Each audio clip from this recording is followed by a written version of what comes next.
Buenas, ¿cómo están todos? Les voy a dejar a continuación el video explicativo de la red conceptual que vincula los distintos elementos de la materia de negociaciones.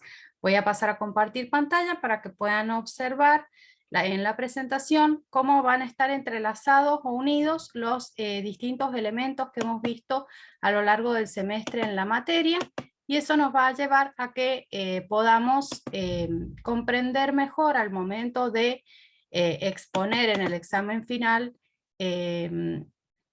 nuestros contenidos, nuestros conceptos y también relacionarlos con aquellos que se vinculan íntimamente, ya sea que se les hacen preguntas porque están relacionados o que ustedes ya tengan una presentación preparada para poder abarcar estas conexiones y con eso dar mejor respuesta a este contenido y abarcarlo de una manera más integral. Bien, lo primero que nosotros hemos visto en la unidad 1 es el conflicto, ¿sí? Vamos a pararnos acá un segundo y después vamos a ver cómo está interrelacionado con todo lo demás. ¿Por qué? Porque dentro de este conflicto que lo hemos contenido como, o que lo hemos abarcado como una relación social desde el punto de vista de la sociología, en aquel momento dijimos que las personas se mueven en la sociedad en relaciones sociales, en acciones sociales que pueden ser individuales o que pueden ser colectivas y que buscan en todo momento satisfacer distintas necesidades que hasta las establecimos en la pirámide de Maslow desde el campo de la psicología, a estas necesidades que tienen las personas y que buscan ser satisfechas en su día a día cotidianamente. Por eso decimos que las negociaciones son tan cotidianas que a veces ni siquiera percibimos que estamos negociando. Pero justamente esta materia trataba como de concientizar la importancia de la negociación y también traer a colación que es algo que hacemos cotidianamente desde el momento que salimos de nuestra casa o incluso dentro de nuestra casa misma cuando negociamos con los demás miembros de la familia determinadas situaciones como quién hace la comida o quién lava la ropa. Bien, dentro de este conflicto podemos encontrar distintos actores. Puede ser un conflicto entre dos partes, como el actor A o el actor B, o multipartes cuando se suma un sujeto C, pueden ser actores colectivos o actores organizados. Es decir, hay un universo de actores que nos va a llevar a que los distingamos en distintos grupos en función de qué papeles están cumpliendo dentro de este conflicto. Es en esta unidad donde nosotros vamos a profundizar el origen del conflicto, los tipos de conflictos, si esos conflictos son intrapersonales, extrapersonales o externos, ¿sí? ¿Qué factores los provocan? Pueden ser factores psíquicos, factores sociales, factores económicos. Bien, y después vamos a ver que también cuando vemos el conflicto en relación a los sujetos, qué comportamiento tienen estos sujetos antes, durante y después del conflicto. Porque esto va a servir para saber si lo vamos a poder resolver o no. Es decir, que ahí vamos a encontrar si estos actores, cómo se comportan ante este conflicto, qué conciencia tienen del conflicto. Y ahí vienen todas estas explicaciones o estas profundizaciones que habíamos hecho con la actividad práctica del video del elefante de Mickey. Bien, en relación a el tercer sujeto que se encuentra en esta diapositiva, que es el sujeto C, no le hemos puesto actor porque vamos a empezar a preguntar, ¿este sujeto es un actor de este conflicto o es un tercero de este conflicto? Porque si es un actor vamos a tener que remitirlo a todos los análisis anteriores, pero si es un tercero vamos a tener que profundizar en qué tipo de tercero es el que tengo enfrente.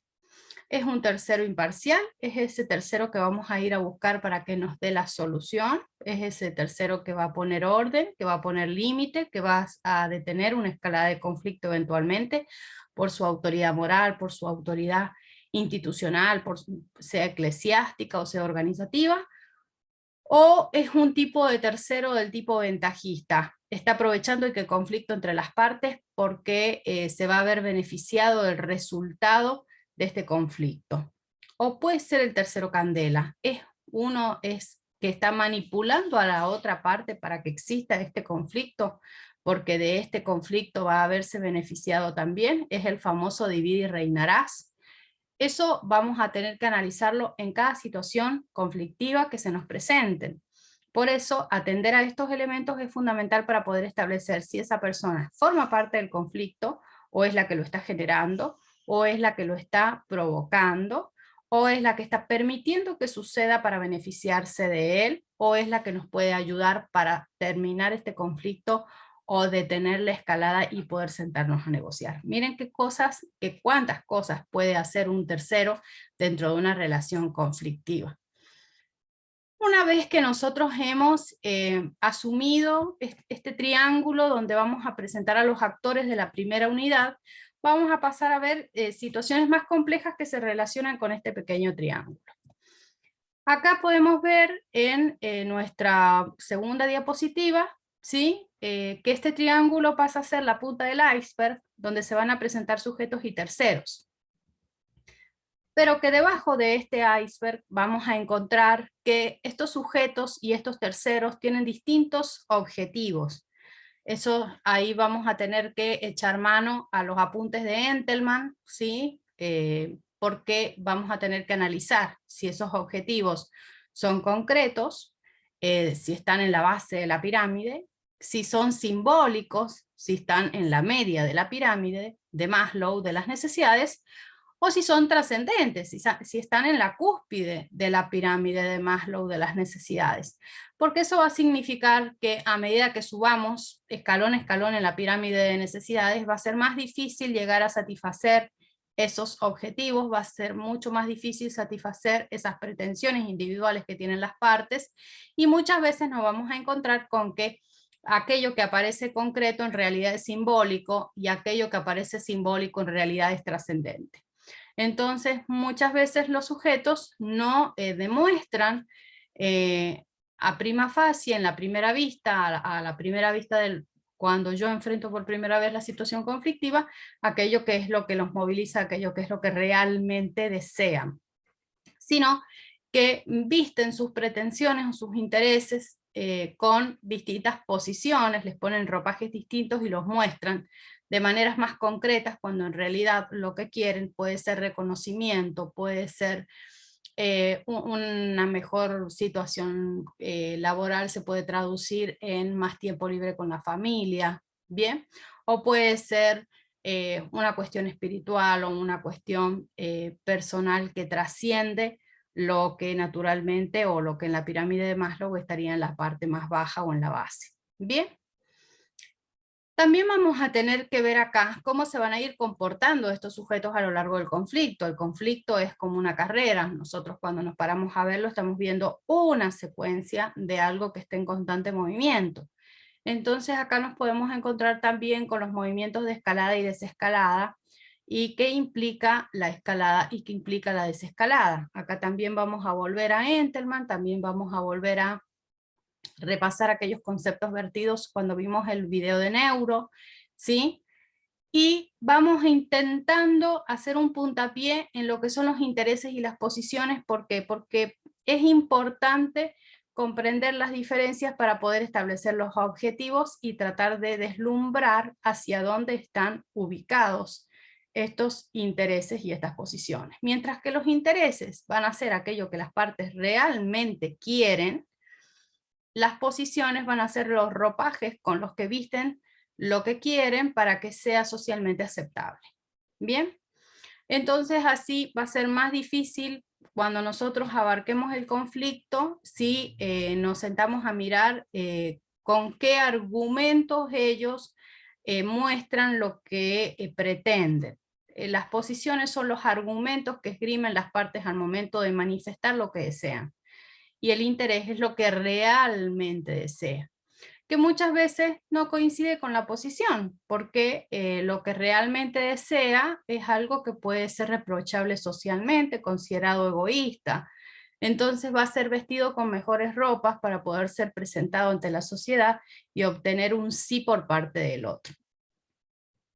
Dentro de esto, hay estos intereses y posiciones, nosotros ya los vemos en la unidad 3, pero están relacionados con los objetivos. Podemos, si empiezan con la unidad 3 del método de Harvard, volver a los objetivos porque están vinculados. Respecto de la unidad 2, va a tener un papel muy importante porque dentro del conflicto hay varias cosas que tenemos que considerar. Muchas veces dentro de los tipos de conflictos hay diferencias culturales, ¿sí? También dentro de los tipos de conflicto, el más difundido es la falta de comunicación. Entonces, cuando ustedes hablen de conflicto, nosotros vamos a preguntar, y bueno, ¿qué influencia tiene una diferencia cultural en un conflicto? ¿Qué influencia tiene la falta de comunicación en los conflictos? Y eso tiene y mucha. Bien, pero por el otro lado también vamos a volver a la unidad 2 cuando hablemos de, dentro de lo que es el método de Harvard, decir, bueno, pero yo tengo que sentarme a hacer las preguntas correctas a la persona y escuchar sus respuestas, porque sus respuestas me van a mostrar los intereses que tiene y lo voy a poder separar de las posiciones. Entonces tengo que tener una escucha activa. Segundo, tengo que saber qué preguntarle, porque las preguntas que haga no las voy a poder estar repitiendo a cada rato. Entonces tienen que ser preguntas que desvistan estas posiciones y me muestren dónde realmente está lo que desea para poder ofrecerle algo que realmente quiera. Por otro lado, también voy a tener que presentarme a este conflicto siendo una persona asertiva, y para eso nosotros recomendamos la comunicación de Ross, me olvidé el apellido, ya me voy a acordar. La comunicación no violenta, bien, de Marshall Rosenberg, ahí me salió.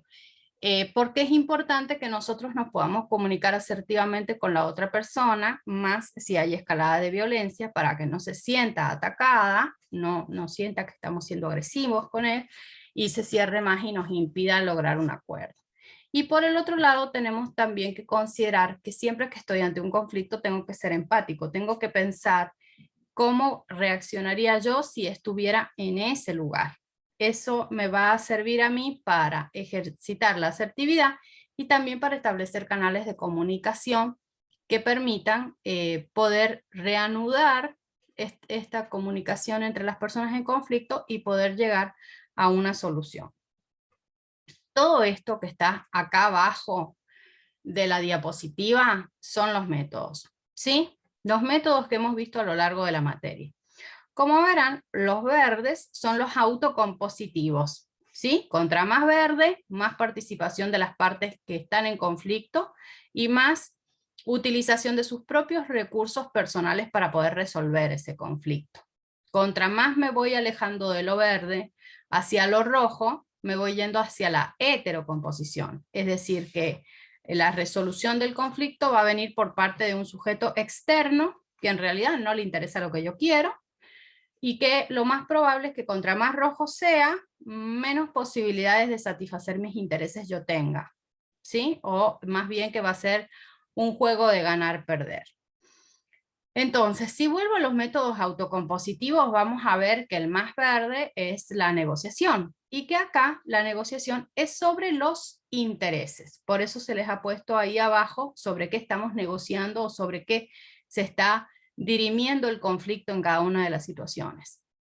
Como la negociación es sobre los intereses, vamos a utilizar el método de Harvard. Bien, y dentro del método de Harvard vamos a establecer los 4 principios que ustedes tienen que manejar, que son las personas, los intereses, las opciones y los criterios, ¿sí? Y los 7 elementos, que los 7 elementos son las alternativas, los intereses, las opciones, los criterios de legitimidad, el compromiso, la comunicación y mantener la relación a largo plazo con el sujeto con el que estaba en conflicto. Bien, esos principios y esos elementos están abarcados y están analizados en la unidad 3 y 4. Es decir, que si ustedes van a hablar del método de Harvard, sí o sí están hablando de 2 unidades.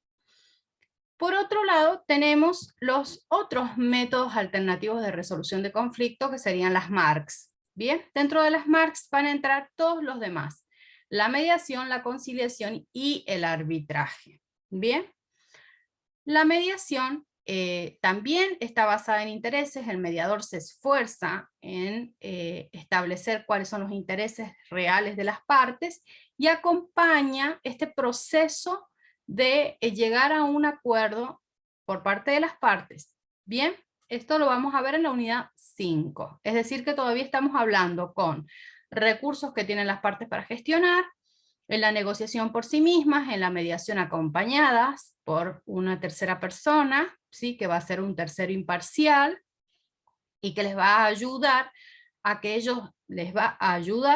ellos encuentren la solución. Bien, por eso acompaña, no les ofrece la solución, acompaña a que encuentren la solución. Eso está en la unidad 5. En la misma unidad 5 nosotros vamos a encontrar que ya vamos pasando la heterocomposición cuando nuestro conflicto va a pasar por un proceso de conciliación. Acá ya no estamos viendo lo que las partes realmente quieren, sino lo que las partes manifiestan querer. Entonces, el acuerdo va a ser sobre las posiciones y el conciliador va a proponer soluciones en base a esas posiciones. Fíjense cómo cambia la situación. Ya no está acompañando a las partes, sino que este tercero les va a decir, bueno, las soluciones pueden ser esto, esto o esto. ¿Qué eligen? Porque acá hay que resolver. Bien. Por el otro lado, vamos a tener el arbitraje, ¿sí? Este es otro método alternativo de resolución de conflicto. Como ustedes ven, está ya muy naranja porque está acercándose a un proceso de judicialización. Y fíjense cómo cambia.